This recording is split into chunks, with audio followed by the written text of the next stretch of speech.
यहाँ पे हमें एक ट्रायंगल दिया हुआ है। इस ट्रायंगल का हमको मोमेंट ऑफ इनर्शिया निकालना है, जिस तरीके से हमने रेक्टेंगल का मोमेंट ऑफ इनर्शिया निकाला था।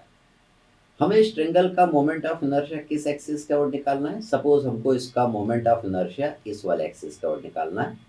इस एक्सिस का नाम है BC एक्सिस। तो हमें क्या करना पड़ेगा? हम पहले एक छोटा सा एलिमेंट्री एरिया लेंगे। इस एलिमेंट्री एरिया का पहले मैं एरिया मोमेंट ऑफ इनर्शिया इस एक्सिस के ओर निकालूंगा, फिर मैं उसको इंटीग्रेट कर दूंगा तो मुझे पूरे ट्रायंगल का एरिया मोमेंट ऑफ इनर्शिया इस एक्सिस के ओर मिल जाएगा। इस एलिमेंट्री एरिया की जो लंबाई है वो हमने लिया है, दैट इज PQ। इसकी जो विड्थ है वो हमने लिया है, दैट इज DY। इस एलिमेंट्री एरिया का जो CG का डिस्टेंस है BC एक्सिस से, उसको मैंने लिया है, दैट इज Y। इस एलिमेंट्री एरिया का हमको मोमेंट ऑफ इनर्शिया निकालना है।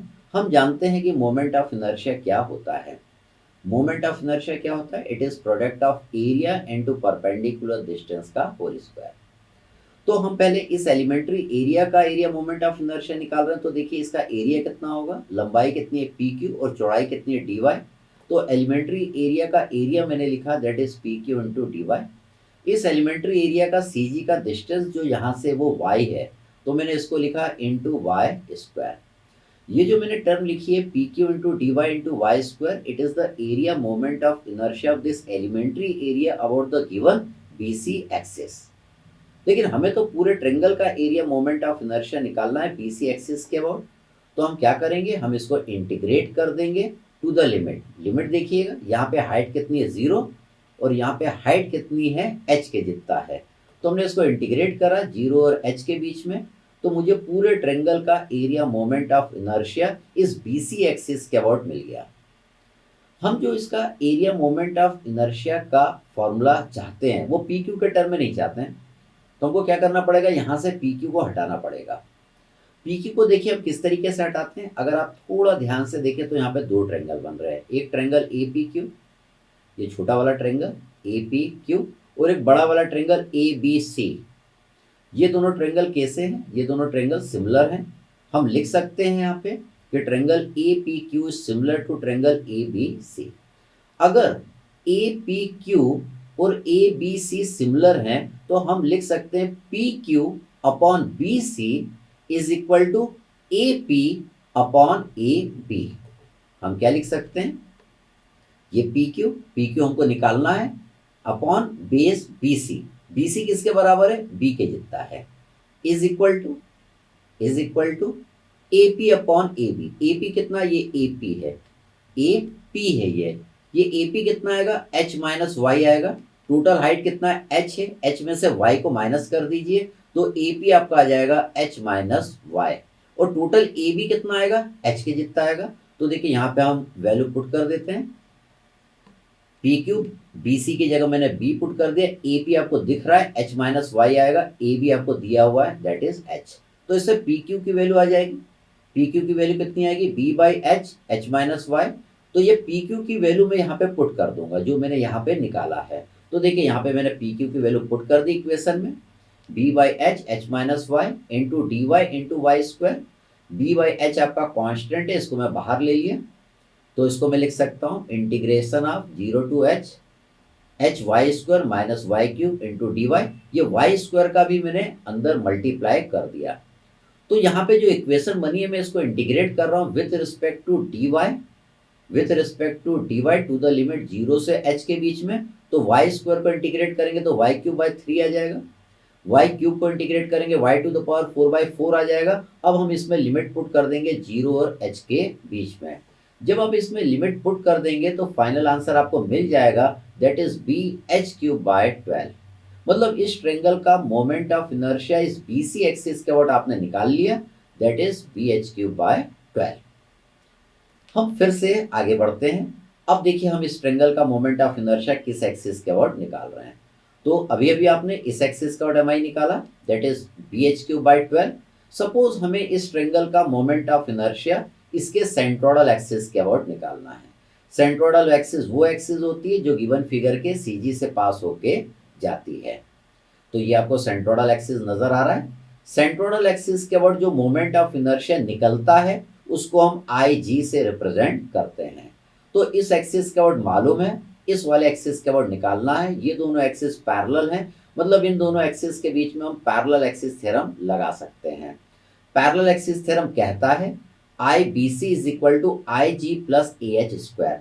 तो ये बी सी एक्सिस है। तो देखिए आई जी आपको निकालना है, आई बी सी आपको दिया हुआ है। ए मतलब area of this triangle that is half into b into h, और ये जो एच है, ये एच है ये वाला। यहाँ पे देखिए, यहाँ पे आई बी सी मैंने पुट कर दिया। तो ये एच आपको मैं समझा रहा हूँ, ये एच क्या है इस फॉर्मूले में, ये एच इन दोनों पैरेलल लाइन के बीच का डिस्टेंस है। ठीक, इन दोनों पैरेलल लाइन के बीच का डिस्टेंस क्या है, ये एच है। तो इन दोनों पैरेलल लाइन के बीच का डिस्टेंस एच कितना आएगा, एच बाई थ्री आएगा। ये जो एच है और ये एच सेम है। यहाँ पे एच थोड़ा कंफ्यूजिंग हो जाता है क्योंकि यहाँ पे भी फॉर्मूले में हमने एच यूज करा है। इस फॉर्मूले में जो एच है वो इन दोनों पैरेलल लाइन के बीच का डिस्टेंस है। वो एच कितना आएगा, वो एच बाई थ्री आएगा। ये जो एच है, इस एच को डिवाइडेड बाई थ्री आप कर देंगे तो इन दोनों पैरेलल लाइन के बीच का डिस्टेंस आपको, ये वाला एच आपको पता चल जाएगा। तो आपने क्या करा, आई बी सी की वैल्यू यहाँ पे पुट कर दी, आई जी आपको निकालना है। तो यहाँ पे मैं सारी वैल्यू पुट कर देता हूँ। Area of this triangle half into b into h, और ये एच जो कि इन दोनों पैरेलल लाइन के बीच का डिस्टेंस है, जो कि एच बाई थ्री आया, जिसमें ये एच क्या है, इस ट्रायंगल की हाइट है। इस ट्रायंगल की जो हाइट है वो ये वाला एच है, बाई थ्री कर दिया। इसको जब आप सॉल्व कर लेंगे तो आपको आई जी की वैल्यू मिल जाएगी, that is b h cube by 36। आपने इस ट्रायंगल का मोमेंट ऑफ इनर्शिया इसके सेंट्रोइडल एक्सिस निकाला, that is b h cube by 36 आपका आ गया। सपोज आपको इस ट्रायंगल का मोमेंट ऑफ इनर्शिया इस एक्सिस के अबाउट निकालना है। ये देखिए, ये एक्सिस इस वर्टेक्स से पास होके जा रही है, वर्टेक्स ए से पास होके जा रही है। इस एक्सिस को भी हमको कुछ नाम देना पड़ेगा। इसको सपोज मैंने के नाम दे दिया। तो हमको क्या करना पड़ेगा, पैरेलल एक्सिस थ्योरम लगाना पड़ेगा। ध्यान दीजिएगा, हम जो पैरेलल एक्सिस थ्योरम लगा सकते हैं, हम सेंट्रोइडल एक्सिस और इस लाल वाले एक्सिस के बीच में पैरेलल एक्सिस थ्योरम लगा सकते हैं। हम इस सेंट्रोइडल एक्सिस और इस हरे वाले एक्सिस के बीच में पैरेलल एक्सिस थ्योरम लगा सकते हैं, लेकिन हम इस लाल वाले एक्सिस और इस ग्रीन वाले एक्सिस के बीच में पैरेलल एक्सिस थ्योरम नहीं लगा सकते हैं। पैरेलल एक्सिस थ्योरम दो उन एक्सिस के बीच में लगता है जिनमें एक सेंट्रोइडल है एक्सिस होना जरूरी है। पैरेलल एक्सिस थ्योरम दो उन एक्सिस के बीच में लगता है जिनमें एक सेंट्रोइडल एक्सिस होना जरूरी है। इसलिए इन दोनों के बीच में, नीले वाले और ग्रीन वाले के बीच में पैरेलल एक्सिस थ्योरम लग जाएगा। नीले वाले और लाल वाले के बीच में पैरेलल एक्सिस थ्योरम लग जाएगा, लेकिन लाल वाले और ग्रीन वाले के बीच में आपका पैरेलल एक्सिस थ्योरम नहीं लगेगा। तो देखिए, जब आप पैरेलल एक्सिस थ्योरम लिखेंगे, that is I K equal to I G plus A H square, ही आप लिखते हैं। आई के आपको निकालना है, आई जी आप निकाल चुके हैं, that is b h cube by 36। इसमें जो एच होता है वो इन दोनों पैरेलल लाइन के बीच का डिस्टेंस होता है, इन दोनों पैरेलल लाइन के बीच का डिस्टेंस होता है। तो देखिए, अपन इसको क्या लिख सकते हैं, अपन इसको ये लिख सकते हैं। तो इन दोनों पैरेलल लाइन के बीच का डिस्टेंस कितना आएगा, 2h/3 आएगा। इन दोनों पैरेलल लाइन के बीच का डिस्टेंस देखिए, ये जो डिस्टेंस ये कितना आएगा, 2h/3। इन दोनों में h/3 और 2h/3 में h क्या है, इस ट्रायंगल की हाइट है, इस ट्रायंगल की हाइट है। और ये जो पैरेलल एक्सिस थ्योरम लगाते हैं उसमें ये h क्या होता है, इन दोनों के बीच का डिस्टेंस, इन दोनों पैरेलल लाइन के बीच का डिस्टेंस h कितना आएगा, वो 2h/3 आएगा।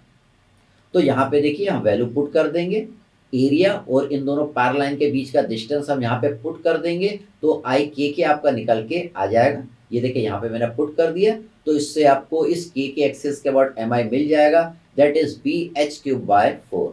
तो इस एक्सिस के अबाउट एम आई आपने निकाल लिया है, that is b h cube by 4 आपने निकाल लिया है। अब हम थोड़ा सा और कंसेप्ट क्लियर करते हैं। देखिए किस तरीके से हमने ये रेक्टेंगल वाला प्रॉब्लम किया था। आपने इस रेक्टेंगल का मोमेंट ऑफ इनर्शिया इस एक्सिस के अबाउट निकाला था, ये इसका सेंट्रोइडल एक्सिस था, इसने डी को काटा था। तो मैंने बोला था एक्सिस जिसको काटेगा उसका क्यूब करेंगे। तो रेक्टेंगल का मोमेंट ऑफ इनर्शिया इस एक्सिस का अबाउट आया था बी डी का क्यूब बाय 12। इसी तरीके से ये ट्रेंगल है, ट्रेंगल का ये सेंट्रोइडल एक्सिस है, ये किसको काट रहा है, एच को काट रहा है, मतलब एच का अपन को क्यूब करना पड़ेगा। लेकिन ट्रेंगल का सेंट्रोइडल एक्सिस के और नीचे 36 आता है, तो इस एक्सिस का और बी एच क्यूब बाय 36 आएगा। ट्रेंगल का मोमेंट ऑफ इनर्शिया ट्रेंगल के सेंट्रोइडल एक्सिस का और कितना आता है, बी एच क्यूब बाय 36 आता है। और ये जो एक्सिस है ये बेस वाला एक्सिस है, ये देखिए बी के, तो ये क्या है, ये बी के कोलिनियर है, हम बोलेंगे ये एच को ही काट रहा है, तो इस वाले एक्सिस का और कितना आएगा, बी एच क्यूब बाय 12 आएगा, है ना। यहाँ पे ये बी के तो कोलिनियर है, एक ही लाइन में आपको नजर आ रहा है, और ये बोलेंगे एच से यहाँ पे इंटरसेक्ट कर रहा है, यहाँ पे 90 डिग्री का बना रहा है, इसलिए मैंने एच का क्यूब करा। तो ट्रेंगल के इस वाले एक्सिस का और बी एच क्यूब बाय 12 आता है। जैसे कि ये आपको रेक्टेंगल है, रेक्टेंगल का M I moment of inertia इस वाले एक्सिस का और मैंने आपको बताया था, इसने बी को काटा है, हम बी का क्यूब करेंगे, हम लिखेंगे डी बी का क्यूब बाय 12। इसी तरह का ट्रेंगल का एमआई इस वाले एक्सिस का और निकालना, ये भी ट्रेंगल का सेंट्रोइडल एक्सिस है। अब ये किसको काट रहा है, बी को काट रहा है, हम बी का क्यूब करेंगे और सेंट्रोइडल एक्सिस है इसलिए नीचे 36 आएगा। तो देखिए ट्रेंगल का एमआई इस वाले सेंट्रोइडल एक्सिस का और आएगा एच बी क्यूब बाय 36 ये आपका आएगा। अब ट्रेंगल का एमआई इस वाले एक्सिस का और निकालना है, तो इसके बाद नीचे 12 आएगा, एच बी क्यूब बाय 12। ये एच के तो कोलिनियर है, हम बोलेंगे यहाँ पे देखिए ये इसको इंटरसेक्ट कर रहा है, बी वाले को कर रहा है, तो बी वाले का क्यूब हम यहाँ पे करेंगे। तो हमको ध्यान रखना है कि रेक्टेंगल के सेंट्रोइडल एक्सिस के और जब हम निकालते हैं तो नीचे 12 आता है, ट्रेंगल के सेंट्रोइडल एक्सिस के और निकालते हैं तो नीचे हमारा 36 आता है। तो ये आपको ध्यान में रखना है।